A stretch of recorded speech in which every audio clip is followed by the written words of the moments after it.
Hi, everyone. My name is Nathan. I am a computer engineering major, and the name of our research is Unraveling the Arctic Sea Ice Change Since the Middle of the 20th Century. My mentor is Dr. Wei Liu, and he is from the Earth and Planetary Sciences Department. For some quick introductions and background to our research, we have seen starting from 1979 that satellite passive microwave data has shown an apparent decrease in the sea ice cover. However, prior to this period, observations and reconstructions have shown a sea ice increase from around the 1950s to the 1970s. This has been modeled and simulated with CMIP3 and CMIP5 data. CMIP3 and CMIP5 are abbreviations for the Coupled Model Intercomparison Project, Phase 3 and Phase 5.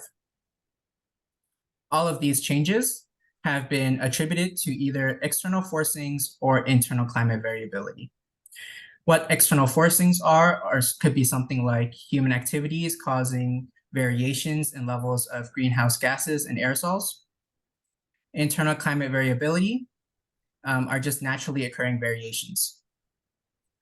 In this research, we have something called the natural-only forcing, which specifically looks at solar and volcanic forcings from the historical simulations. We further look into the ozone forcings, which is just naturally occurring gas that filters UV radiation. A related study I would like to mention is the aerosol-driven increase in Arctic sea ice over the middle of the 20th century by Gagny et al.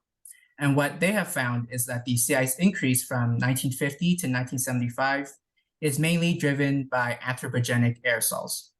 And what those are just fine solid particles or liquid droplets in the air, or perhaps another gas originating from human activity. This could be anything from pollutants, mists, perfume, smoke, dust, steam, just to name a few. Our research question we are trying to answer is if this historical increase and decline of the Arctic sea ice, can it be accurately modeled? And if so, what is causing this? Our original hypothesis is that the cooling effect was caused by aerosols and the warming effect caused by greenhouse gases. We believed that overall changes could be attributed to both a mixture of external forcings and internal climate variability.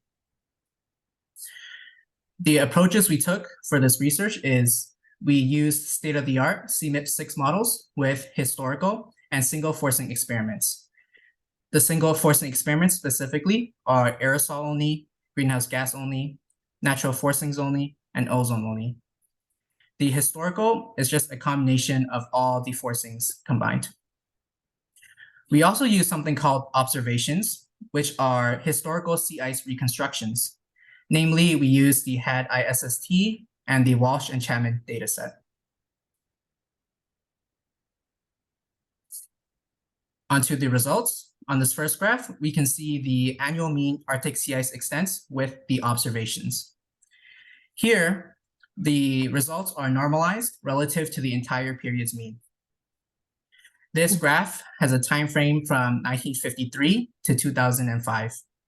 And we can see the first increase and decrease that I have previously mentioned. In the earlier period from around 1953 to 1970, we can see a slight increase in Arctic sea ice extent. However, in the later period from 1971 to 2005, we can see the subsequent decrease. We have chosen this time frame from 1953 to 2005 due to the HAD-ISST having data gaps prior to 1953, and CMIP5 models ending in the year 2005, while CMIP6 models end in the year 2014.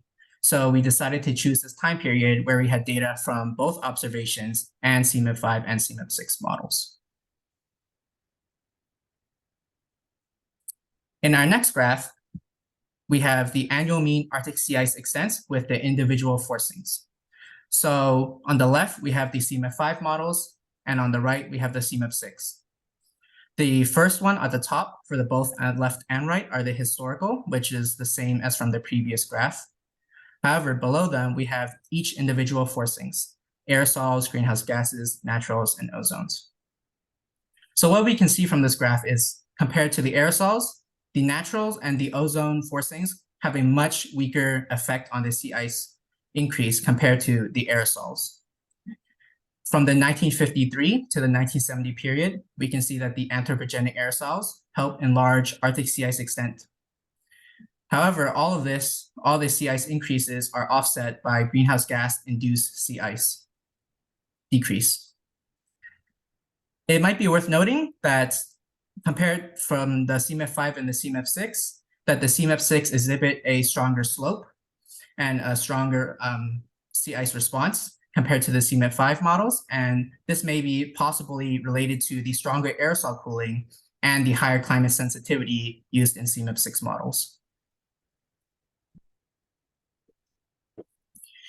In our next graph, we have the linear trends with the intermodal spreads of the Arctic sea ice extent. This graph is similar to the last graph, except that now it shows the data from 1953 to 1970 on the left, and then the later period on the right. The conclusions we can see from this graph is the same as from the previous graph, where in the earlier period, we can see the aerosols effect on the Arctic sea ice extent, its positive effect, while the naturals and the ozones have a much weaker positive Arctic sea ice extent. In the later period, we can see that all of this, the main dominating factor is the greenhouse gases, which is causing the decrease in the Arctic sea ice extent.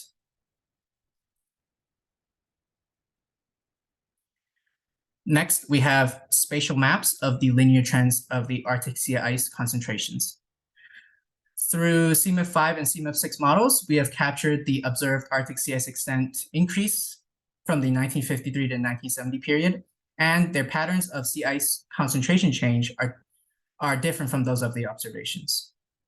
The CMEP5 and CMEP6 historical simulations show a general sea ice increase in the seas in and around the Arctic Ocean, especially in the Greenland and Barents Sea.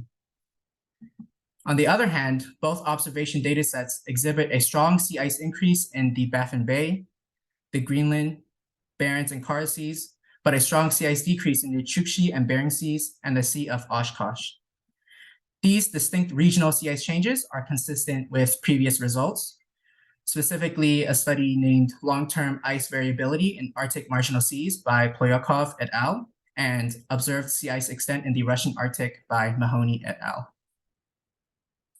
The CMEP5 and CMEP6 models generally well simulate the observed patterns of sea ice concentration reductions during 1971 to 2005.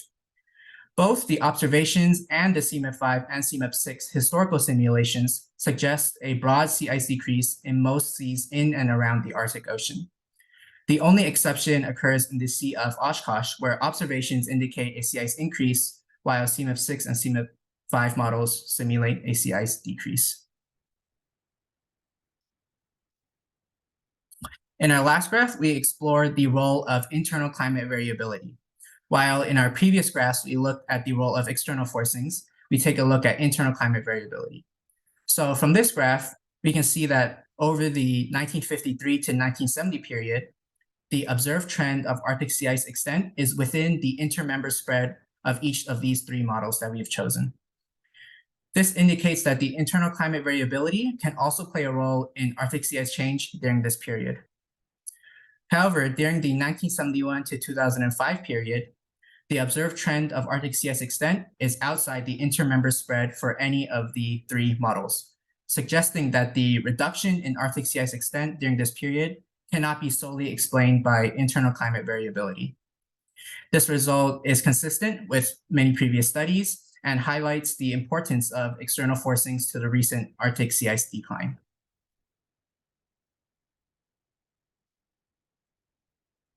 On to our discussions and conclusions. In this study, we have explored the changes in the Arctic sea ice since the middle of the last century and associated physical mechanisms using the Walsh and Chapman and Haddai SST observations and CMEP5 and CMEP6 climate models. Both the observations and model simulations show consistent changes in the Arctic sea ice extent, namely an increase from 1953 to 1970 and a decrease over 1971 to 2005. Based on the CMIP-5 and CMIP-6 single forcing experiments, we further find that anthropogenic aerosols, the natural forcings, and ozone changes contribute to the sea ice expansion from 1953 to 1970. From 1971 to 2005, the effect of the greenhouse gas warming becomes dominant, which leads to a pronounced decline in Arctic sea ice from 1971 to 2005. We have also, in the last graph, leveraged large ensemble simulations of 3 CMIP-6 models, and we have discovered that the internal climate variability may play a role in the Arctic sea ice expansion over 1953 to 1970, but cannot fully explain the Arctic sea ice decline from 1971 to 2005. For our references and acknowledgements, we have published a paper into the Geosciences Journal, which should have all of our references we have used within the study, as well as any related studies we have mentioned as well. We have also additional research on this paper, that I have not mentioned. For example, we have the individual forcings on sea ice concentrations using spatial maps, and the role of external forcings in driving seasonal sea ice variations during different periods.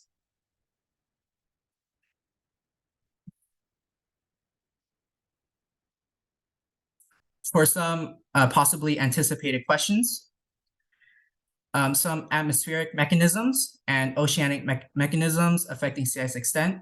Some examples of the atmospheric mechanisms could be wind speed, air pressure at the sea level, cloud area, or humidity.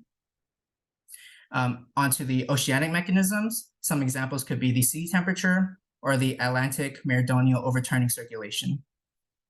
These mechanisms are not explored in our studies and would require further research into these mechanisms. As for the future pertaining to external forcings on the sea ice extent, we believe that if the emissions are not lowered and they continue as they are, the external forcings will continue to be the major factor in the sea ice decline. The relationship between the internal climate variability and external forcings currently is that in the more recent periods, namely from the 1971 to 2005 period, we have found that the external forcings have taken on a heavier role compared to the internal climate variability. We find it unlikely that the internal climate variability will become prevalent again if things continue going how they currently are. Thank you. I am ready for questions.